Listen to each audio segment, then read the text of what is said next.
If I was to take you to the top of any yacht and we went to the captain's deck and I said, hey captain, I want to go from Miami to Jamaica. I want to go to this port specifically. Do you know how to get there? Within 10, 15 seconds, maybe 30 seconds, he would tell me what port we're going to and how we're getting there. For 99% of the journey, he will not see the port of arrival, but he knows where he's going. You just have to follow the steps. So you don't have to, it's not this darkness. No, there's no confusion. It's very clear. Once you know what you want, just do retroactive steps on how to get there. You're not special.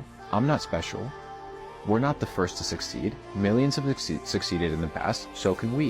What have they done that allowed them to succeed? Let me replicate it. Simplicity in pattern recognition, simplicity in optimizing the behaviors of others. That's what we are. We're only better than the past generation. We're only stacking, right, on past generations. Technology is advancing based off of the stacking of what? Knowledge. So we stack this knowledge, we implement it, we become better people. Glitch into the matrix, bro.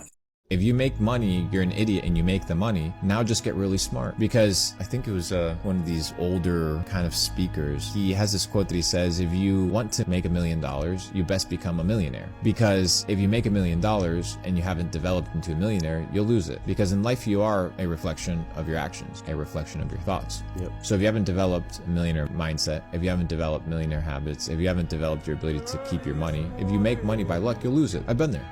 Just take the money that you have and understand that if you don't level up, that money is in danger. So you level up to preserve your money. You level up as a safety net against yourself, against your own stupidity, because you only lose things and you only fuck up if you don't prepare, if you don't have the knowledge. But it's not something that once you have money, you can't afford to do. You just can't be prideful. You need to understand that just because you have money doesn't mean you have everything else. And I think that that's what Andrew's talking about. It's like, hey, if you got money, that's dope, but that's not all you have. There's other attributes that you need to develop. And if you don't have these attributes, nobody's going to respect you, because people don't just respect people with money.